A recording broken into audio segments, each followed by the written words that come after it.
اور غیر جمہوری ہے. کیا فرق پڑتا تھا اگر آپ سہیل افریدی صاحب کی ملاقات ہو جاتی عمران خان سے؟ کیا فرق پڑ جانا تھا؟ کوئی فرق پڑ جانا تھا؟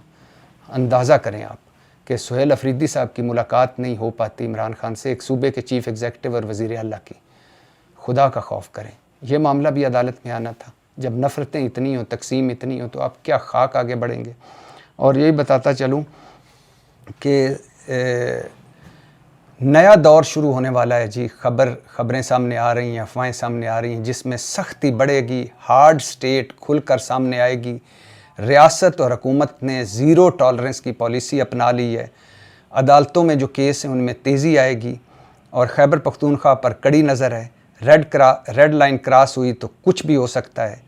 اور اب ریاست نے کہا ہے کہ زیرو ٹالرنس ہر حوالے سے. اب کوئی رکھنا ڈالنے کی کوشش کرے گا تو اس سے سختی سے نپٹا جائے گا. اور ایک سعد رضوی کی ویڈیو وائرل ہو رہی ہے، سامنے آئی ہے. اگر تو یہ اصل ویڈیو ہے تو پھر تو یہ ایسے وائرل نہیں ہوئی، ایسے ریکارڈ نہیں ہوئی، کچھ نہ کچھ اس کے پیچھے ہے. بہرحال اس ویڈیو میں وہ کہہ رہے ہیں کہ تمام کارکنوں کو بتانا چاہتا ہوں کہ الحمدللہ میں محفوظ مقام پر ہوں، ارد گرد کی افواہوں پر کان نہ دھریں. بات چیت چل رہی ہے، جب بھی کچھ پیش رفت ہوئی بتا دوں گا، سب کو آگاہ کر دوں گا. اس کا مطلب ہے اگر یہ اصل ویڈیو ہے اور لیٹسٹ ہی لگ رہی ہے، اگر ہے تو اس کا مطلب ہے کہ جو زخمی ہوئے یا ان کو 3 گولیاں لگیں وہ سب افواہیں تھیں. اور دوسری طرف مفتی منیب الرحمان ثالثی کی کوششوں میں لگے ہیں، حکومت کے ساتھ مصالحت کی کوششیں کر رہے ہیں، صلح کی کوششیں کر رہے ہیں کہ مدرسے نہ بند ہوں، مسجدیں نہ بند ہوں. اس مذہبی جماعت کے 95 اکاؤنٹس منجمد ہو گئے ہیں، مسجدیں اور مدرسے سیل کر دیے گئے ہیں، اور بہت سارے اقدامات ہو رہے ہیں، اور کریک ڈاؤن بھی جاری ہے. مفتی منیب الرحمان صاحب اس حق میں ہیں کہ اب آگے معاملات بات چیت سے چلائے جائیں، اور مرید کے آپریشن پر اعلیٰ سطحی تحقیقاتی کمیشن بنایا جائے. اب واپس آتے ہیں جی اپنے موضوع پر. ایک قانون سازی ہوئی اور FIA سے علیحدہ ایک نئی انویسٹیگیشن ایجنسی بنائی گئی. اس کا نام رکھا گیا national cyber crime investigation agency. اس کا ہیڈ آفس اسلام آباد میں ہے اور پورے ملک میں اس کی دفتر ہیں. اور اس کا کام تھا سائبر کرائم کے حوالے سے، سوشل میڈیا کے حوالے سے، اور آن لائن جتنا بھی جو کچھ ہو رہا ہے اس حوالے سے، کوئی غلط ہو رہا ہے تو اس حوالے سے اس کی روک تھام کرنا، اور جو اس میں ملوث ہیں ملزم یا مجرم ان کو پکڑنا اور ان کو عدالت میں پیش کرنا. اچانک سعد الرحمان جو یوٹیوبر ہے، ڈکی بھائی کے نام سے معروف یوٹیوبر، وہ گرفتار ہوتا ہے اور اس پر الزام لگتا ہے کہ وہ جوئے کو پروموٹ کر رہا تھا. یعنی اور وہی جوا ایپ جو ہے، اور وہی جو PSL کی بھی سب سے بڑی فنانسر تھی، اور بہت سارے کرکٹرز اس کے برانڈ ایمبیسیڈر بھی رہ چکے ہیں. تو خیر وہ پکڑا جاتا ہے، اور اس کا کیس تو خیر پہلے چل رہا تھا. اچانک گرفتاری ہوتی ہے، اور پھر ایڈیشنل ڈائریکٹر سرفراز چودھری سامنے آتے ہیں اس معاملے میں، اور وہ ڈکی بھائی کے حوالے سے ان کے کئی انٹرویو سامنے آتے ہیں، اور کئی اور یوٹیوبرز کو بھی نوٹسز جاری کیے جاتے ہیں. اچھی اخلاقی باتیں وہ کرتے ہیں، اور کہتے ہیں کہ میں نئی نسل کو بچانا چاہتا ہوں ان یوٹیوبر سے جو گمراہی پھیلا رہے ہیں اور نئی نسل کو گمراہ کر رہے ہیں.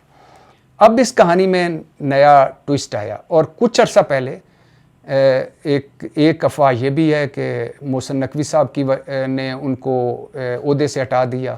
سرفراز چودھری صاحب جو پنجاب کے ایڈیشنل ڈائریکٹر تھے اور انچارج تھے، اور ایک یہ بھی ہے کہ ان national cyber crime investigation agency نے انہیں ہٹایا اور کہا کہ ہیڈ آفس رپورٹ کریں. ایک افواہ یہ بھی تھی کہ انہیں سسپینڈ کر دیا گیا، اور انہوں نے خود بتایا کہ میں نے چھٹیاں لے لی ہیں اور میں اب مزید کام نہیں کروں گا کہ مداخلت ہو رہی ہے. لیکن بہرحال وہ اپنے عہدے سے ہٹے، اور اس کے بعد ٹوئسٹ آیا اس کہانی میں. اور ڈکی کے بتایا جا رہا ہے کہ ڈکی کے انویسٹیگیشن آفیسر تھے منصور بھائی کی خبر ہے کہ ڈکی کے انویسٹیگیشن آفیسر تھے اسسٹنٹ ڈائریکٹر شعیب ریاض. انہوں نے ڈکی کے وکیل سے رابطہ کیا اور کہا کہ اگر ڈکی کو ریلیف دلوانا ہے تو 1.5 کروڑ روپے دیں. یہ رابطہ ڈکی کے وکیل کے ذریعے اس کی ڈکی کی فیملی سے کیا گیا، اور فرنٹ مین کا نمبر دیا گیا اور اس کا پتہ بتایا گیا، اور کہا گیا کہ ساری پیمنٹ فیصل آباد کے اس شخص کو ہوگی. اور پھر یہ بھی بتایا گیا کہ سرفراز چودھری صاحب جہاں بھی جاتے، جس سے بھی ملتے، سب کو کہتے کہ میرے پیچھے MI ہے، ملٹری انٹیلیجنس، اور یہ سب کچھ میں MI کی مدد سے کر رہا ہوں. اور جب ایم آئی کو اس کی خبر ہوئی, یہ باتیں ایم آئی تک پہنچیں, تو انہوں نے اپنی انویسٹیگیشن شروع کی کہ یہ ہمارا نام کیوں استعمال ہو رہا ہے. اور جب انویسٹیگیشن شروع کی گئی تو ایک بہت بڑا ریکٹ سامنے آیا اور بہت بڑا ایک گروہ سامنے آیا, اور پھر معاملہ ایک جگہ رکا نہیں, آگے بڑھتا گیا. بہت بڑا ریکٹ بے نقاب ہوا, اور جو ڈکی جیسے کیسوں سے کیس لیتا, ڈیل کرتا, اور پھر انہیں چھوڑ دیا جاتا یا انہیں آگے جیل بھجوا دیا جاتا. پنجاب کے حوالے سے سنا جا رہا ہے کہ معاملات ڈیل کرنے والے ڈپٹی ڈائریکٹر عثمان کا نام سامنے آیا, اور یہ لوگ اس طرح کرتے تھے کہ جب کہیں ریڈ مارتے تھے تو 2 نامعلوم لوگ کھڑے ہوتے تھے اور ان کو کہتے تھے کہ یہ ایک ایم آئی کا ہے اور ایک آئی ایس آئی کا ہے, اور حالانکہ وہ لوگ ان دونوں ایجنسیوں کے نہیں ہوتے تھے. اور پھر انسپیکٹر عرفان بھی آیا اس حوالے سے, ان چیزوں میں ان کا نام بھی سامنے آیا, national cyber crime investigation agency کا. کال سینٹرز بھی فوکس میں تھے, کال سینٹرز بھی سے بھی منتھ لی جاتی تھی. اب تک سرفراز چودھری سمیت national cyber crime investigation agency کے 5 افراد اور ایک اطلاع یہ کہ 8 افراد اٹھائے جا چکے ہیں, اور بتایا یہ جا رہا ہے کہ سب نے اپنے جرائم کا اعتراف کر لیا ہے. اور یہ معاملہ صرف لاہور تک نہیں ہے, یہ معاملہ لاہور کے علاوہ فیصل آباد, ملتان, کراچی, راولپنڈی تک پھیلا ہوا ہے, اور گرفتاریاں بھی متوقع ہیں. اور این سی سی آئی کے وہ افسر جو ابھی زیر حراست نہیں ہیں, وہ دوسری طرف وزیر اعظم, chief justice Lahore high court اور چیف جسٹس پاکستان کو میسیجز بھیج رہے ہیں کہ سیاسی بنیادوں پر انتقام کا نشانہ بنایا جا رہا ہے اور ہمارے خلاف بے بنیاد کارروائی ہو رہی ہے. لیکن معاملہ بہت سیریس ہو چکا ہے اور ہائی لیول پر تحقیقات جاری ہیں. اور اسی حوالے سے ایک سورس سے جب میں نے بات کی تو اس نے کہا کہ میں بھی گرفتار ہوا تھا, اور مبینہ طور پر اس نے کہا کہ جب میں گرفتار ہوا تو مجھ سے 25 لاکھ مانگے گئے.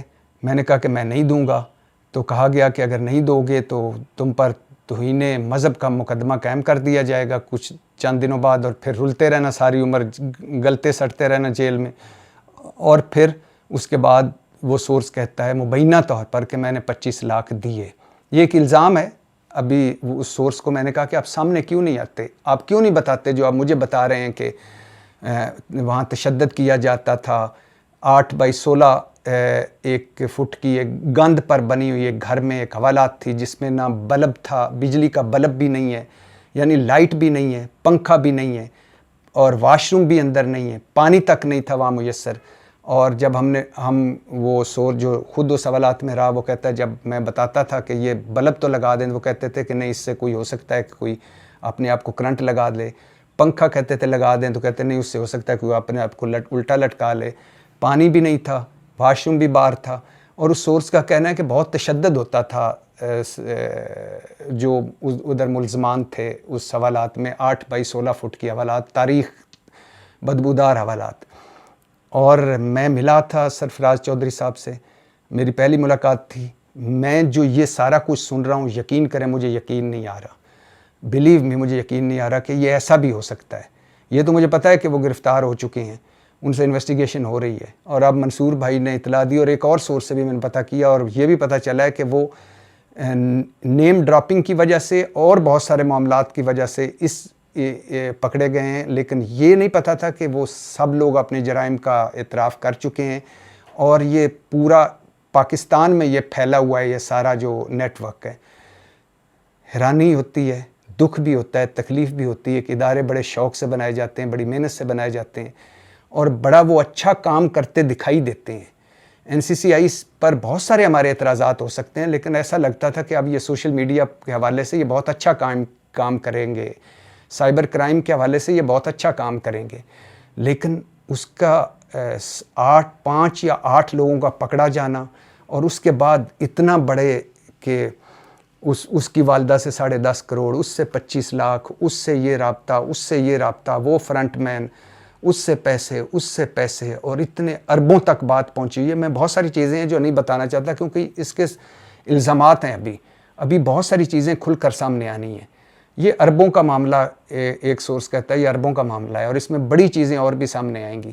اور جس طرح پکڑا جاتا تھا, جس طرح ان کو رکھا جاتا تھا, جس طرح بلیک میل کیا جاتا تھا, جس طرح تشدد کیا جاتا تھا, مبینہ طور پر کہا جا رہا ہے کہ یہ سارا کچھ ایک چھت کے تلے ہو رہا تھا. اور اس میں NCCI کے کافی لوگ اس میں ملوث تھے. اب تو 5 یا 8 پکڑے گئے اور سنا جا رہا ہے منصور بھائی جو خبر دے رہے ہیں اور سورس جو خبر دے رہا ہے کہ بھئی انہوں نے اپنے جرائم کا اعتراف کر لیا. یقین کریں اس پہ خوشی نہیں ہو رہی, دکھ ہو رہا ہے کہ کوئی محکمہ ایسا نہیں بچا سویلین سیٹ اپ میں کہ جہاں لٹ مار نہ ہو, کرپشن نہ ہو, جہاں اقربا پروری نہ ہو, جہاں میرٹ ہو.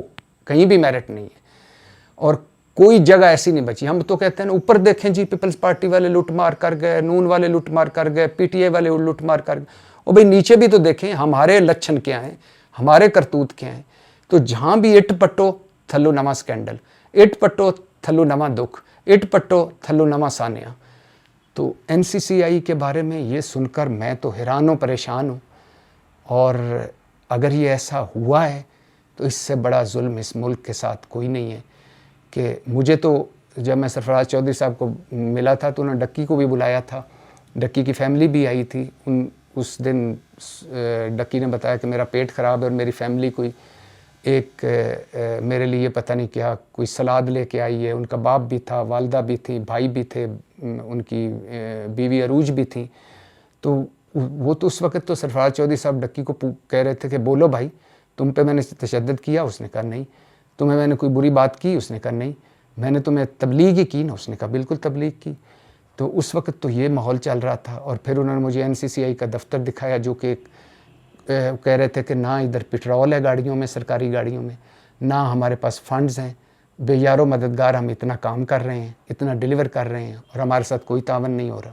لیکن اس کے بعد یہ جو کہانی کا دوسرا رخ آیا ہے اور میرے سامنے سرفراز چودھری صاحب کا چہرہ ہے اور میں حیران و پریشان بیٹھا ہوں کہ یہ بھی ہو سکتا ہے. پاکستان زندہ باد.